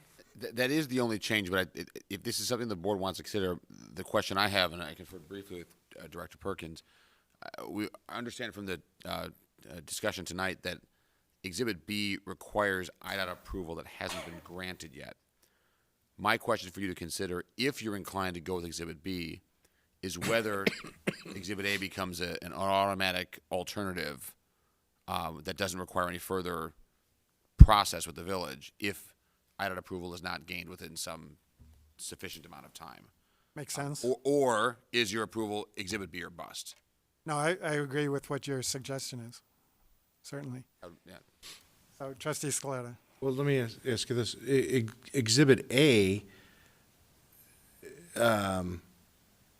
is not compliant with the easement agreement. Can't have any heavy trucks. Well, the applicant and the neighboring owner would probably know more than I would, but I would say that it could be compliant if heavy trucks never enter. Whether that's an actual reasonable expectation for a self-storage facility is a different question. But they were specifically talking about like construction. And as I read the draft easement agreement, construction trucks are allowed for the purpose of building the site, but the truck traffic restriction would exist for the ongoing daily operational operations. So the alternative would be, if the board prefers Exhibit B, you could just say Exhibit B, and then the understanding is if they don't get their issue resolved before permits, they'd have to come back to the board. Okay, did you have something to add? Yeah, well, a couple things. One was the construction traffic that you were referencing is the construction of a little bit of work on their property. They're allowing us to go onto their property to just improve the pavement. They're not granting full access through their property to build the building. So that was clear. The other thing I would point out is, well, two other things. One is that either Plan A or Plan B still requires an IDOT permit. There's still work in the right-of-way, regardless, and in the Golf Road right-of-way. So in any case, we have to go to IDOT and get a full permit. We have an email from them that says the right-in, right-out is fine, and so we're confident that we'll get it. And the last thing is we can't do the project our investors won't do the project without our own dedicated access because of the issue of there's no self-help and the relocation concern that and our only remedy being litigation. Our building could be out of business while we're litigating some disagreement about accessing through their property. So we won't do the project if the only access is scheme A. It just won't. It's Okay, not thank you. feasible. So we don't have to have a bunch of amendments. Mr. Passman, what is your suggested motion? I think Given the sentiment of going with Exhibit B. one of two things, and it depends on whether the first would be, as I mentioned in my question, which is if they can't get, Exhibit B depends on IDOT access, IDOT approval, I should say. If they don't obtain IDOT approval for that curb cut in Exhibit B, then automatically Exhibit A, which I'd call an alternative site plan, would become the site plan with which they have to conform. The alternative to that is what the manager mentioned, which would be Exhibit B, and if they don't get IDOT approval, they can't come back. operate or get a building permit otherwise without coming to the board first for either approval of Exhibit A or some other alternative. I don't know what that might be, but we leave open that there's something. We're not going to, in other words, the manager's alternative is there is no alternative site plan that's approved by this ordinance. It would be something they'd have to come back for. Okay. Trustee Tinaglia. And they just said they're not going to do it without it. So if they're going to do something different, they're going to think about it for a long time and come back and see us. So right? That may indicate that the manager's alternative, what I'm calling Exhibit B or bust, would be the appropriate. That's what I would think, yeah. Appropriate remedy, if that's something the board agrees with. And the only other question, there is an access on this site right now, just a driveway access of some sort? Yeah, that's correct. Are you guys, There's a right-hand turn that exists there today. right, you guys plan on using that for your construction gate? Is that, I mean, when you're building the building, you're going to stay on your Yes. own land and you turn Yes. that into your construction entrance? You're not Yes. going to go through the neighbor's property for all that other stuff? That is correct. Yeah. So really, you got it figured out. Yes, sir. Okay, do we have someone who wants to make a motion? Mayor, Trustee Scaletta. Trustee Schwingbeck first. Thank you, Mayor. I thought I understood this, but maybe just a little clarification. So you're working with IDOT, and I'm very familiar with the property because for 20-some years, I've come from the east and cut through the neighbor's driveway there. That's the only way to get into that old animal needs and feeds is to go in past that curb and go through their property back to animal needs and feeds. So are you saying you're working with IDOT potentially to cut some of that curb away so that people coming from the east will be able to make a left-hand turn into your property? Everything you said was correct until you said the existing curb cut doesn't exist. You're like most of the public. They've been coming through the office's neighboring easement, which was a license agreement, not an easement, which doesn't survive property sale. No, I understand that. I know, but the curb cut, you could have, had you been heading eastbound, there is a driveway that exists today that is at a 45-degree angle heading southwest off of Gulf. The real answer is all the construction's would go there, or once Oz finishes with IDOT, it would go on the new curb cut that we would establish. No, I understand that. What I want to make sure I understand is if I'm coming from the east off of Arlington Heights Road. Okay. At some future point in time, you're trying to work with IDOT. Are you saying that there is a possibility that people are going to be able to make a left-hand turn into your driveway? No. So the median that you see isn't changing. Okay. The way that they would take a left is through this neighboring office facility. Right. That I understand. Yeah. So they couldn't do it into a new driveway, even if we move that curb cut. That would be difficult. They'd be going over a median. No, and preservation of the right in, right out would be basically our existing driveway. However, what IDOT, my interpretation, Oz, of your email dialogue is that we want to center that on the 2 curb cuts. So the retail facility to the east, well, their curb cut's not being contemplated any movement, and the Right. curb cut to the west. Ours would be centered there. And there's something that wasn't really drilled home, which is this is how a fire truck can get off this site too. And so I heard somewhere along the lines there was a question of the fire feedback. I mean, if we lose a right in, right out on Golf, all of a sudden getting a fire truck out of here becomes Right. really a huge hassle. In addition to all of the reasons that we talked about, this is just feels like good planning to preserve the curb cut. There's the laws of how do I get access to my site. Anytime you don't have access to your site, and you got to go through a neighbor, it gets weird. I Right. think this is the best of both worlds. We weren't thrilled when Mr. Perkins and Mr. Hubbard said, go get an easement, right? Go negotiate, figure it out. We've done that in good faith, and I think our neighbor's been a good neighbor. So in my mind, I think we're getting really the best of multiple worlds here. We're preserving your experience, your knowledge of how to get in and out of that site, not changing, right? We're going to work with the neighbor to keep garbage trucks off, fire trucks off that. We're not going to have somebody standing out there, but we're going to deal with it with signage. We're going to try to be a good neighbor. We want to give them money to improve this, but they don't want us working on their site. So these are all the little weird nuances that come with agreements. Agreements, Good agreements prevent disagreements. Bad agreements create disagreements. So we think we got a good agreement. Okay.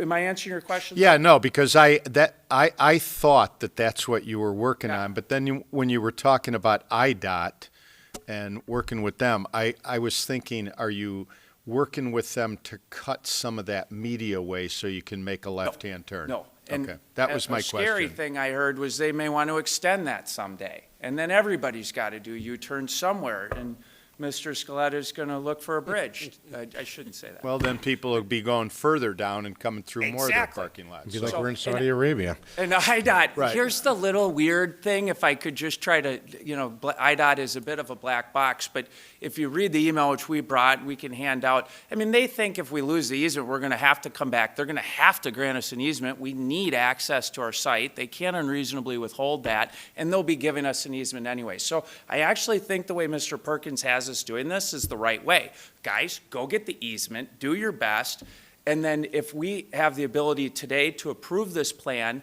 with Exhibit B attached, and we are not successful either with IDOT or the neighbor, we'll come back and see you guys. Here's what happened. It worked, it didn't work, and I hate being that tough as Mike was, that it doesn't work without the neighboring, without having a way to get in and out of our site. I hate, ultimatums, but it does feel like that needs to happen because of the fear of what happens if they sell. And somebody, can you imagine if they put Jersey barriers there and we couldn't get to our site and we have 700 people who can't access their stuff and it would be terrible. Right. So, okay, All right, thank you. All right. yeah. I'd like to get a motion on the floor at some point, and so Trustee LaBedz. Thank you. I'm confused. Sorry. There's some, and not about which plan we're really talking about, because at one point Exhibit A was Exhibit B and Exhibit B was Exhibit A, and then in the material and Novus agenda we've got Alternative 1 and Alternative 2, and I don't know which is which. So I would just really appreciate if is this Exhibit B This the is the thing exhibit. we're talking about, the final thing we're talking about. This is This is it. This is the conversation with the cross-access easement and the direct access new curb cut from their property. Okay, I just wasn't sure which one was actually which, so thank you. That's my only question. Bertucci. Mike, we talked about 1 and 2 or A and B or whatever. So has anybody ever looked at Only introduce a 3. I hate to do this, Mayor, but has anybody ever looked to the east of the property behind the shopping center and to get an easement? Because that road that back of the shopping center goes right to Arlington Heights Road. And in fact, it also opens up a road or an easement road right to the fire station. So if you look at if you look to this site map, if you keep going east, you see where this little grassy area is, Charles. I don't know if you could point to it, on the east part. Go down south. Goes Back further corner. south with your arrow, right there. If you keep going east, that's the fire station, correct? Yeah, it probably is. Okay, so what if we do and try to get an easement behind the shopping center, and then you can do a right in, a right out, coming up and down Arlington Heights Road. I think, the fire department, they've looked at it, and we have turning templates for the, concept A and B. And, they would come straight up Arlington Heights Road, down Golf Road, and come straight through that easement into the property. I'm just saying it's an alternative to if they can't do the easement on the west side of their property, but, where this yellow line is on the south end of their property. If you continue it through, you go right to behind the shopping center, and that's just another access point, I guess is what I'm saying. Yeah, I think they'd be reluctant to be going behind shopping centers with their, fire equipment, and sometimes they have speed bumps, sometimes they got garbage, out in the area. That one could be clean, I don't know. But they would typically go on the main street and exit, enter the property from the street. Okay, I'm just pointing it out. All right, Trustee Grasse. I'm willing to attempt a motion. Oh, dear. So maybe you can help. I move to approve land use variation to allow a storage facility in an M2 district, taking into account the staff development modifications using Exhibit B as we have discussed. Does that cover? I think that works. Second. All right, thank you. We have a motion by Trustee Grasse, seconded by Trustee Scaletta. Any further questions or comments from the board? Anything from the audience? Seeing none, all in favor say aye. Aye. Aye. Any opposed? Congratulations, good luck to you.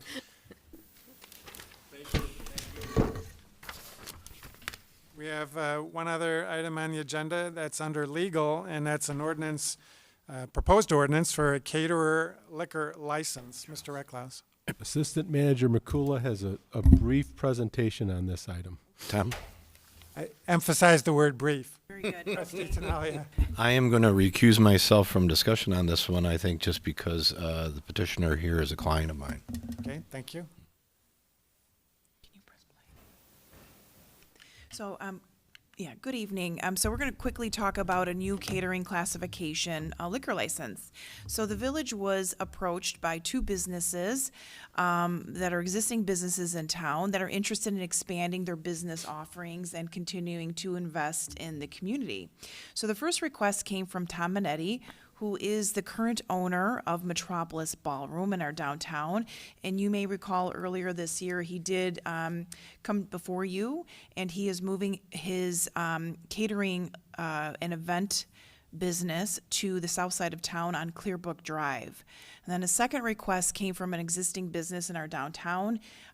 Danielle with Scratchboard Kitchen approached us and said that she's getting requests to cater private events in people's homes and in other locations, and she's interested in creating a catering license that will allow for her to take her liquor off premise and be full service catering.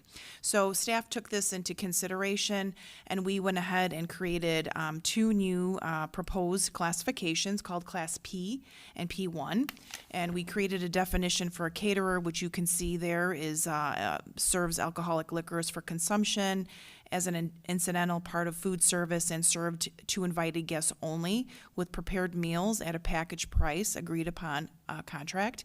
And then we have a Class P, which is intended to apply towards a business whose primary business is that of a standalone catering company.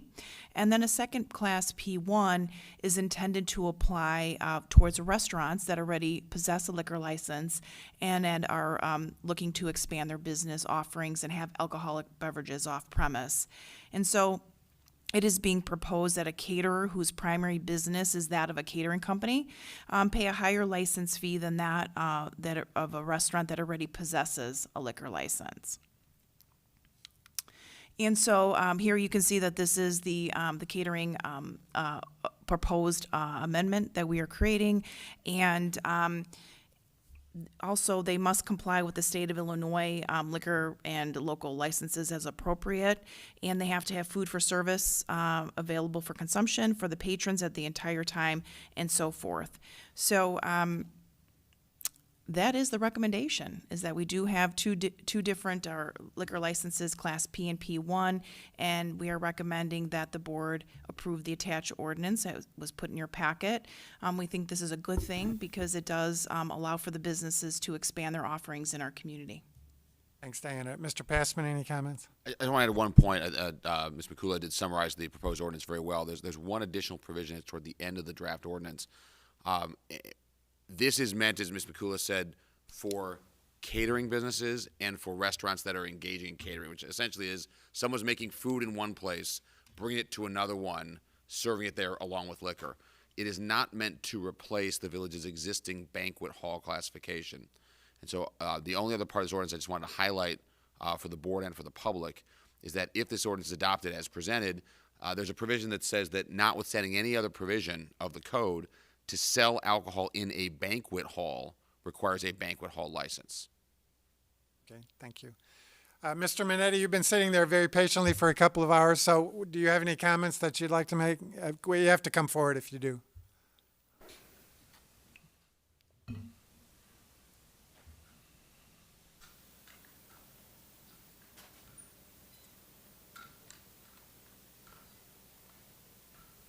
Hello, trustees. I'm Tom Minetti with Elegante Cuisine, representing for the state liquor license, or village liquor license. Currently, we're in Elk Grove. We've been in there for 35 years. And the license that we're looking for is, first we were in Rolling Meadows, actually, then we moved to Elk Grove. They all implemented the same license. Never had any issues with any previous issues with other villages. And we're looking forward to moving our operation in Arlington Heights.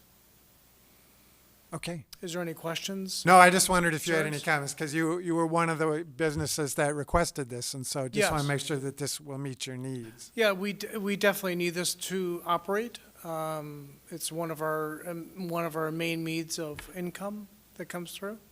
Okay. Yeah. Thanks, Mr. Minetti. Yeah. Any questions or comments from the board? Trustee Scaletta. So Diana, how did you develop the costs for these licenses? Sure. So we took a look at what some of the surrounding properties charge for the classification, and then we took a look at the current classification, the schedule that we have in place, and went through the analysis, and we made it less than the municipality that Mr. Minetti is coming from. So we thought that was a good thing, but it also falls in line with the other classifications in the schedule that we have in place. So they're proportionately appropriate. So for a new classification, for a standalone business, it would be $2,200.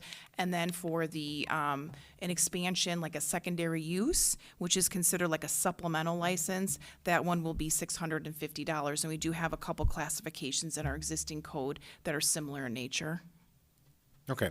And both of these, well, especially P, would require aside from Bassett training, it would still require an interview by the village board? For a new person, yes, that is opening that does not have an existing liquor license. So a new entity, not a new person. New entity, not a new person. Because we decided to be business friendly. I spoke with the mayor, who serves as liquor commissioner. I think it's been mentioned to the full board, is that we're trying not to put people through existing processes when they're existing liquor license holder, because they've already been before the board. Mr. Passman. I would add to that, you'll note, and it shows on your screen now, although the recommendation is to create this language in the code, the number of authorized licenses for either of these classifications is being set initially at 0. So even if there's no formal interview with the committee of the whole, there'd need to be approval by this board to amend the ordinance to increase the number of authorized licenses to whatever the next number is. So the board will have the opportunity to vet this whenever someone comes forward, be they a standalone catering company or a restaurant seeking a P1. So there will be an application, and the application will have to be filled out, and then it'll have to go before the board for the increase in the ordinance. I'm completely supportive of creating these classes because I think it's important for local caterers to be able to provide everything that their customer wants. I'm sure right now, if they were to do it, they'd have to say, I can provide you with all the food, but you're going to have to handle the bar. And people aren't always looking for that. They're looking for someone to take care of their entire party so that they don't have to. and they want to use local businesses, which is fantastic.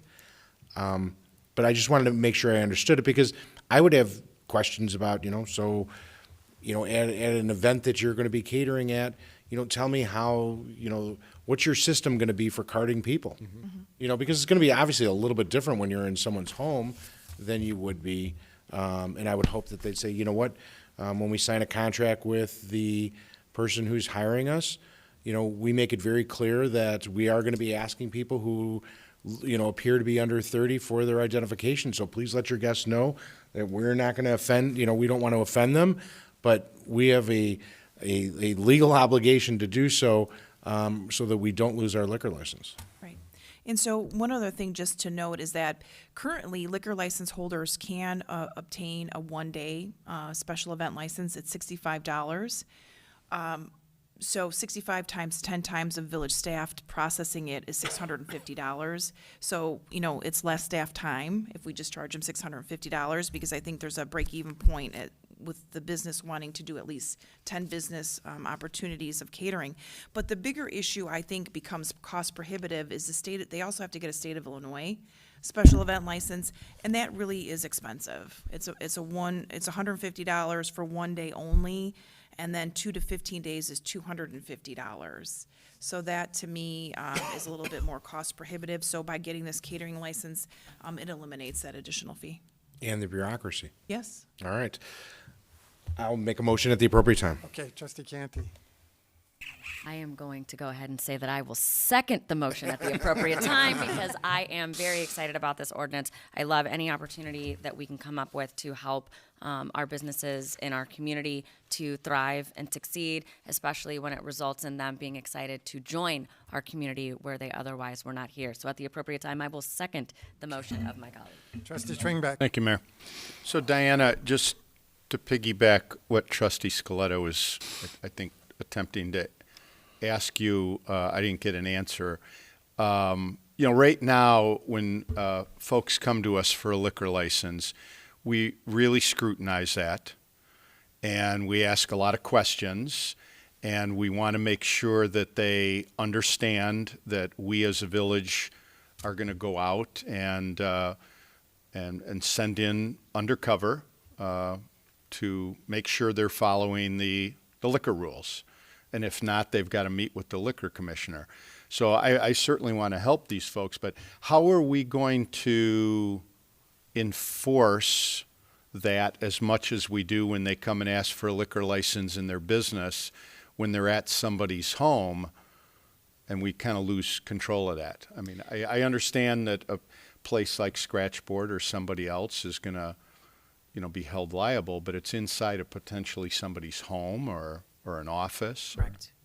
So I think with that, we wouldn't be invited to those types of events. So I think it would be complaint-based and something that staff would have to be required to follow up on or ask the police department to do so. So but you do understand that a new applicant will come before you, right? Right. So in terms of enforcing in somebody's private property or private, event, we wouldn't be a part of that, as we aren't now with the special one-day permits. So it's up to the liquor license holder to take it seriously and to make sure that they are following the appropriate rules, serving correctly, and not having any violations. Right. We just wouldn't be able to check on that. Correct. Okay. All right. We Thank would you. if it was some sort of a complaint-based. Right. And there was alcohol being served to a minor, somebody called us when it was occurring, the Right. police department would go out there and take care of, and look into that. And we could do that for a private party as well. Right. Okay. Thank you. Okay, Trustee Scaletta, go ahead. I would move that we adopt the ordinance to create a caterer liquor license classification. Second. Motion by Trustee Scaletta, seconded by Trustee Canty. Any further questions or comments from the board or the audience? Seeing none, this is an ordinance, so roll call. Trustee Scaletta? Yes. Trustee Canty? Yes. Trustee Schwingbeck? Yes. Trustee Bertucci? Yes. Trustee Tinaglia? Pass. Trustee Grasse? Yes. Trustee LaBedz? Yes. Trustee Baldino? Yes. President Hayes? Yes. Good luck to you, Tom. Right. Mr. Moons, I noticed that you had filled out a blue card, and I thought it was to comment on something on the agenda. And so you did not ask to remove an item on the agenda when I asked, so do you still want to comment on that? We've already approved the item, but I give you an opportunity to comment if you'd like to. But you have to come up.